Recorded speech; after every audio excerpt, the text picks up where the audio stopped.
Buongiorno, benvenuti alla TG Sicilia, le principali notizie. A Messina è interrogato Stefano Argentino, inchiodato da telecamere e testimoni oculari per il femminicidio di Sara Campanella. I familiari della vittima chiedono l'ergastolo. C'è solo buio e abisso, scrive la madre di Sara sui social. Rabbia e dolore tra gli studenti in piazza a Messina. Basta alla violenza di genere e all'idea malata di possesso. La magistrata: non sottovalutate lo stalking, scendano in campo anche gli uomini. Martinico, ai domiciliari, i fratelli accusati di aver pestato a morte il fruttivendolo che difendeva il figlio in una lite per un sorpasso azzardato. Trapani, ora indaga anche la magistratura sullo scandalo dei referti istologici in ritardo. La CGIL accusa sistema sanitario al collasso, mancano 4.000 medici. Oggi giornata mondiale per la consapevolezza dell'autismo. Catania si colora del blu delle panchine per ricordare che la diversità è ricchezza. A Caltanissetta Loud Caffè, tazzina gratis per tutti. A Catania la nuova pista ciclabile di via Domenico Tempio disastrata e allagata con enormi pozzanghere. Incompleto pure il tracciato di via Santa Sofia. L'invecchiamento tocca anche la Sicilia, i decessi superano di gran lunga le nascite. Il presidente dell'Osservatorio Civico Sorbello ai nostri microfoni: sostegno ai giovani per fermare l'inverno demografico. Calcio, il Palermo lavora per la gara di domenica al Barbera contro il Sassuolo. A Catania la sfida di domenica con la capolista Avellino riaccende l'entusiasmo della tifoseria rossazzurra. Divieto di trasferta per i supporter irpini.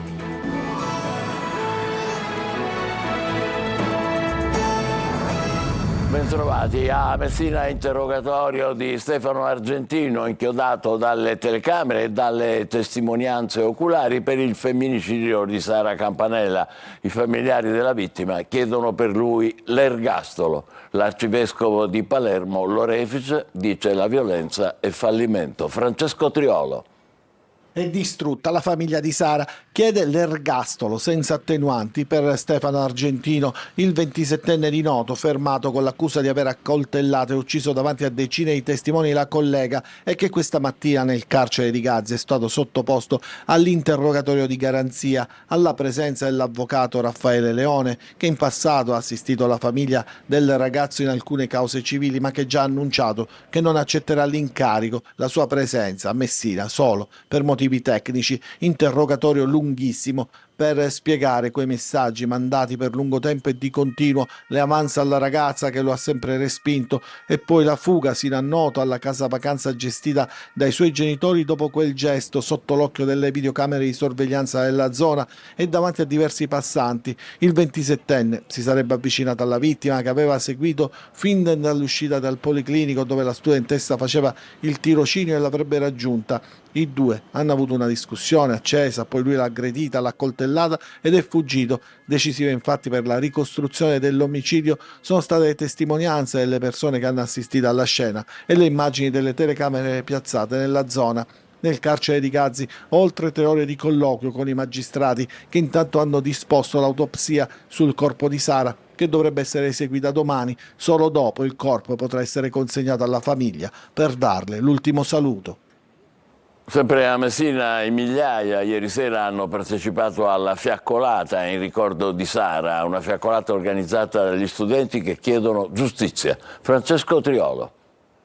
Centinaia di cartelli, la rabbia, ma anche il silenzio e il dolore. In migliaia ieri sera si sono ritrovati alla fiaccolata in ricordo di Sara Campanella organizzata a Messina all'interno della Galleria Vittorio Emanuele da UDU, non una di meno, e Rete Studenti Medi. Una manifestazione partecipata con il nodo in gola per tutti, striscioni e cori per dire basta ai femminicidi, per esprimere solidarietà alla giovane studentessa. Il suo nome, Sara, scandito più e più volte.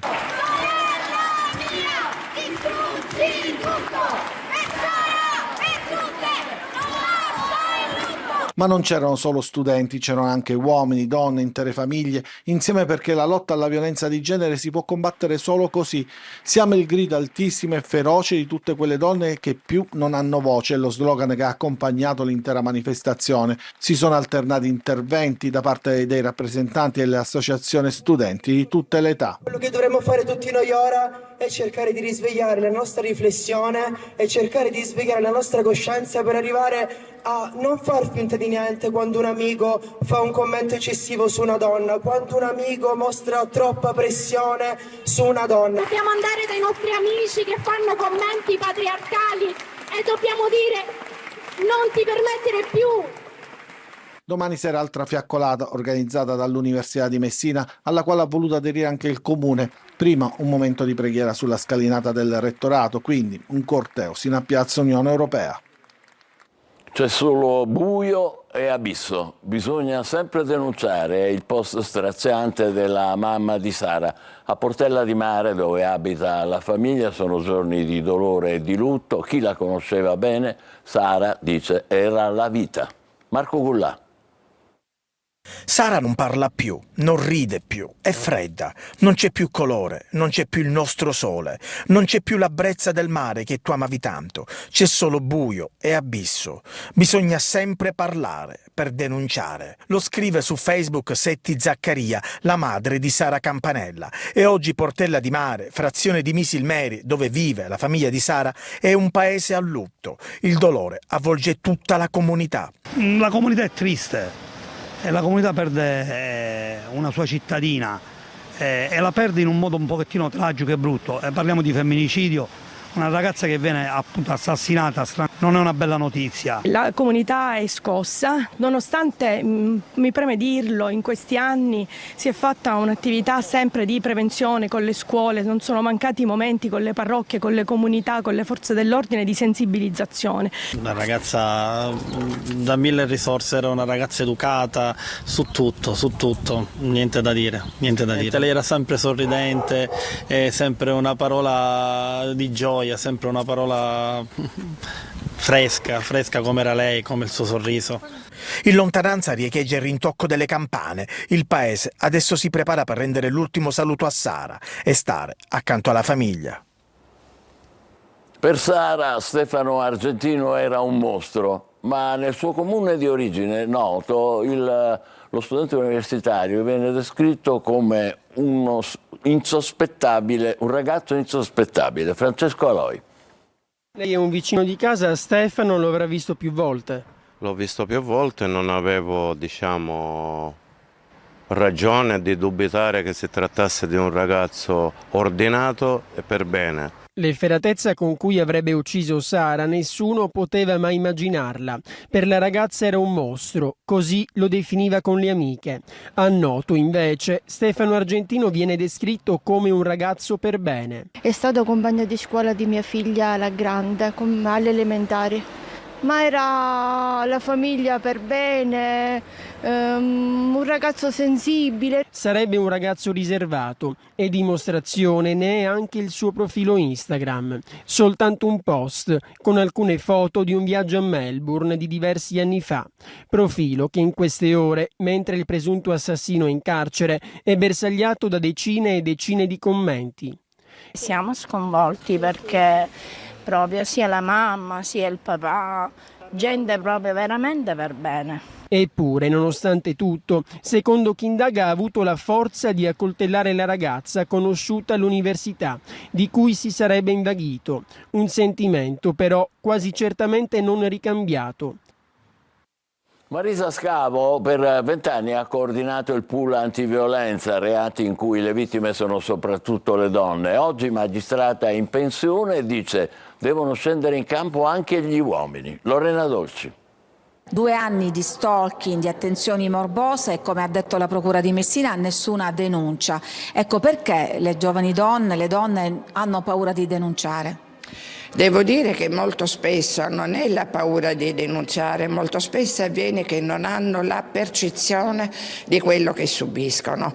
Nel caso della ragazza di Messina si è verificato proprio questo.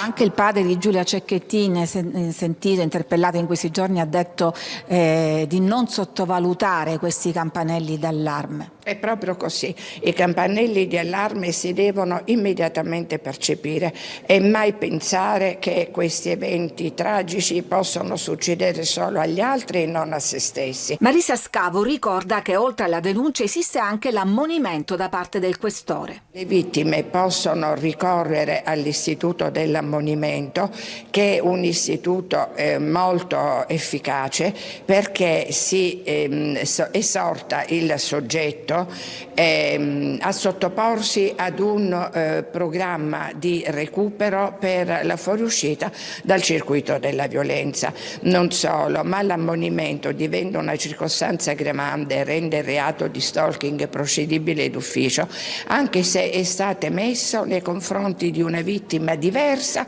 da quella che la subisce in un determinato momento. Il codice rosso ha fatto tanto, ma non è solo questione di inasprimento delle pene. Io dico sempre che per contrastare veramente questo fenomeno culturale occorre un cambiamento culturale, devono scendere in campo anche gli uomini.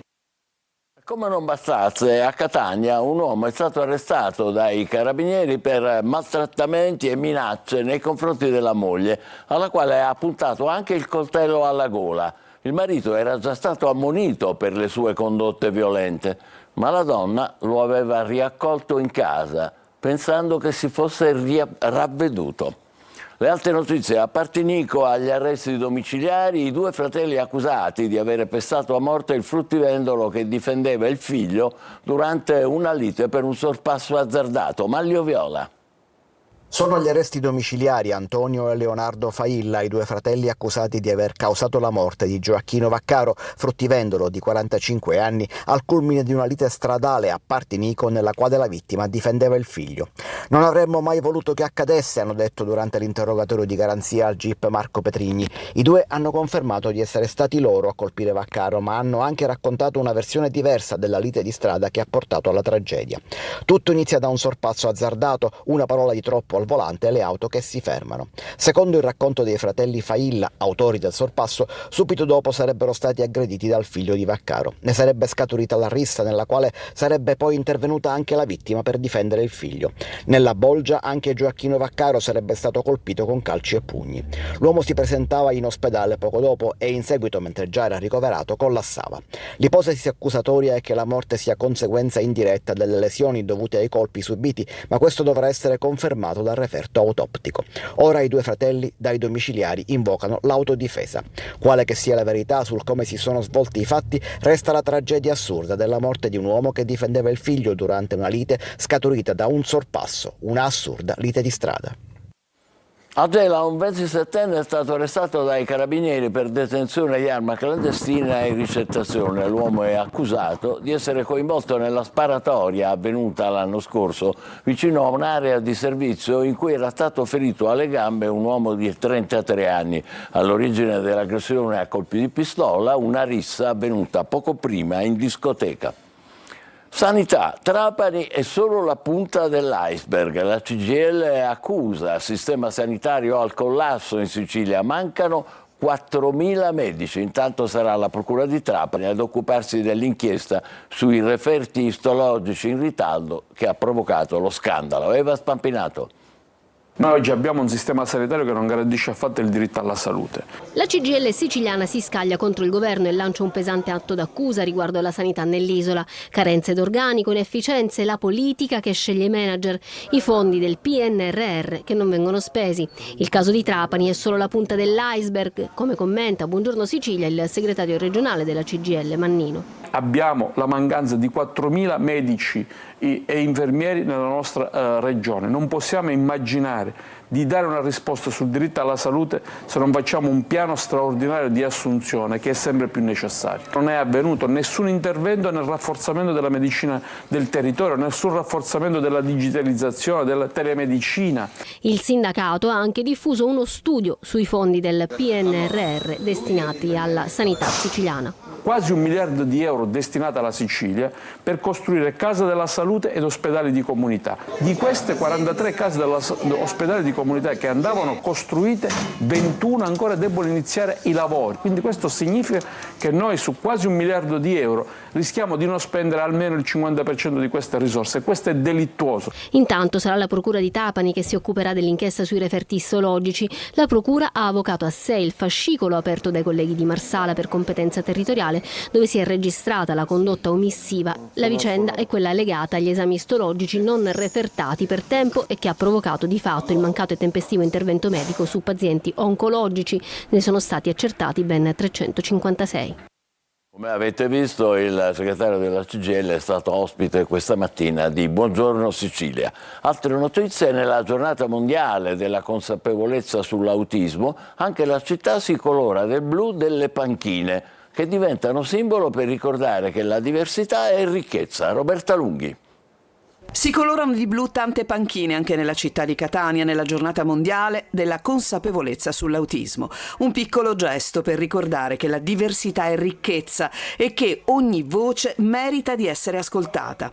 Molteplici le iniziative a Catania, da via Plebiscito con Autenticamente, che ha inaugurato un parco esterno al centro, alla panchina blu di piazza Lincoln voluta dal sindacato CISL, fino al parco Vulcania in piazza Aldo Moro, luoghi di inaugurazione che diventano il luogo di incontro di chi convive con l'autismo e ne sviscera le difficoltà. Ci sono le giornate quando è oppositivo, quando è provocatore, sono tante le cose e qualche volta subentra anche l'aggressività. C'è poca inclusione nelle scuole, pochissima inclusione, perché alcune volte i bambini vengono emarginati e non è giusto. La panchina blu come simbolo di inclusione, ascolto e consapevolezza, che ambisce alla condivisione di una tematica che diventa cara a chi ha fatto della diversità un valore, come all'Out Café di Caltanissetta. Fabio Ruvolo, presidente della cooperativa che ha dato vita alla caffetteria gestita da lavoratori con spettro dell'autismo ma anche portatori della sindrome di Down, vara un'iniziativa speciale, caffè gratis per tutti. Che vogliamo dare una dimostrazione chiara, non tanto del gratis, che sicuramente farà piacere, ma quando invece sull'aspetto che cambia, non assistenziale il nostro modello, ma propositivo. Quindi siamo noi che offriamo un caffè grazie al lavoro dei nostri ragazzi. Catania, disastrata e allagata, la nuova pista ciclabile di via Domenico Tempio somiglia più a un percorso a ostacoli e in bella evidenza anche enormi pozzanghere. Tonino De Mana.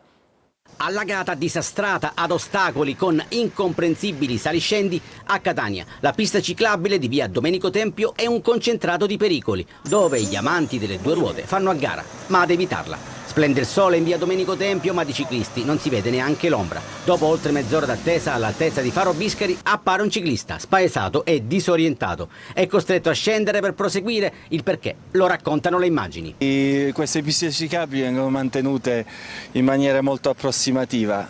Forse anche la progettazione ne è colpevole. Stare in una pista ciclabile e poi finire in mezzo alle macchine non è la migliore delle idee. L'altra pista ciclabile di via Santa Sofia è invece un cantiere aperto, dove però mancano gli operai. Non le manda a dire il consigliere comunale Graziano Bonaccorsi. Praticamente via Santa Sofia non si sa più nulla, è il silenzio assoluto, ma la cosa più grave, ripeto, è che in mezzo alla pista troviamo la rete, dei paletti di ferro insomma per delimitarla, ma tutto è stato praticamente abbandonato. Tempi di consegna non precisati per buona pace di chi si sposta in bici o per chi crede ancora in questa città alla mobilità sostenibile. Nel frattempo la pista ciclabile è diventata un parcheggio abusivo. Torna l'appuntamento con il sindaco e il confronto con il primo cittadino di Catania, Trantino, in diretta su Telecolor dopo il TG alle 14:30. Per le vostre domande, segnalazioni e lamentele Scrivete al numero WhatsApp 342 74 55 005. Vi aspettiamo. Sempre meno coppie decidono di mettere al mondo un figlio. Anche nel 2024 in Sicilia meno nascite e più decessi. Il presidente dell'Osservatorio Civico Sorbello dice al nostro TG: rischiamo il suicidio demografico. Francesco Aloi. Già da qualche anno al di sotto dei 5 milioni, gli abitanti in Sicilia sono sempre meno, un dato che guardando al futuro preoccupa e non poco. Preoccupa perché stiamo andando incontro a un vero e proprio suicidio demografico che è ancora più allarmante nelle zone interne della nostra regione. Gli ultimi dati Istat ne danno conferma, sono più i decessi che le nascite. Nel 2024 in tutti i capoluoghi il saldo naturale è in negativo, significa che il dato riferito alle nascite è più basso di quello dei decessi e in alcuni casi viene anche doppiato. Sì, è una tendenza che purtroppo continuerà anche nel futuro e che è necessario invertire nel più breve tempo possibile. Non sarà possibile farlo però purtroppo in tempi brevi perché il numero delle potenziali madri continua a diminuire. Ed è allarme rosso. Per questo è necessario che si intervenga subito, non a parole, ma con i fatti. La pubblica amministrazione non comprende purtroppo che il costo dei figli non può essere sopportato solo dalle famiglie. È provato che la prima causa di povertà in Sicilia, insieme alla perdita di lavoro, è la nascita di un figlio. Quindi di concreto il governo cosa dovrebbe fare? Dovrebbe mettere in atto misure che aiutino innanzitutto i giovani a restare nella nostra terra. Perché se il trend non dovesse cambiare, la Sicilia rischia di diventare terra di pensionati e turisti e i giovani vanno via. È il momento della nostra pausa, subito dopo il calcio. Restate con noi.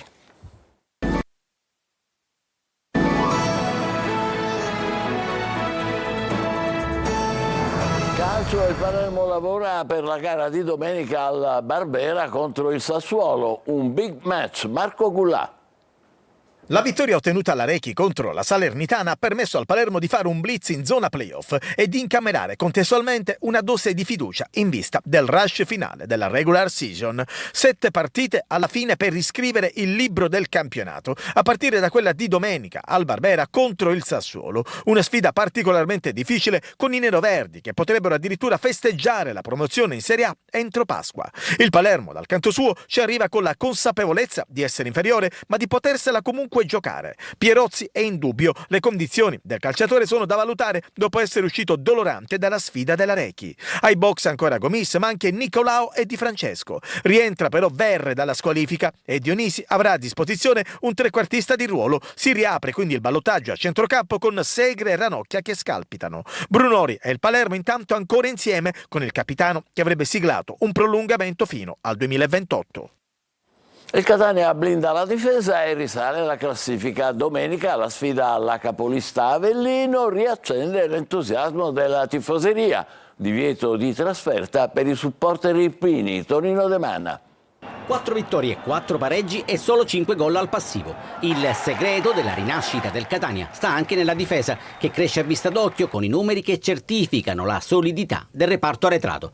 Dolce musica per le orecchie di Toscano, che finalmente può lavorare con serenità, visto che vincere aiuta a vincere. Convinzione e consapevolezza sono le parole d'ordine in casa rossazzurra. Ora si guarda avanti con maggiore fiducia e, perché no, con ritrovato entusiasmo. Ripresa degli allenamenti al Cibalino per una settimana che porta dritto dritto alla sfida contro la capolista Avellino, che certamente troverà un ambiente gasato dagli ultimi risultati. Contro gli irpini, all'andata finì 2-2, tornerà al suo posto Di Gennaro, che ha scontato un turno di squalifica, ma soprattutto potrebbe rivedersi inglese, fermo da oltre un mese, trascorso tra la Sicilia e il Veneto per curarsi dall'infortunio. Chiaramente il rientro del bomber pugliese dovrà essere gestito anche in considerazione dell'appendice dei playoff. Intanto il prefetto di Catania Librizzi ha disposto il divieto di vendita dei tagliandi ai residenti nella provincia di Avellino. La decisione riguarda tutti i settori dello stadio. Ci fermiamo qui, appuntamento alle 20, grazie per essere stati con noi, buon pomeriggio.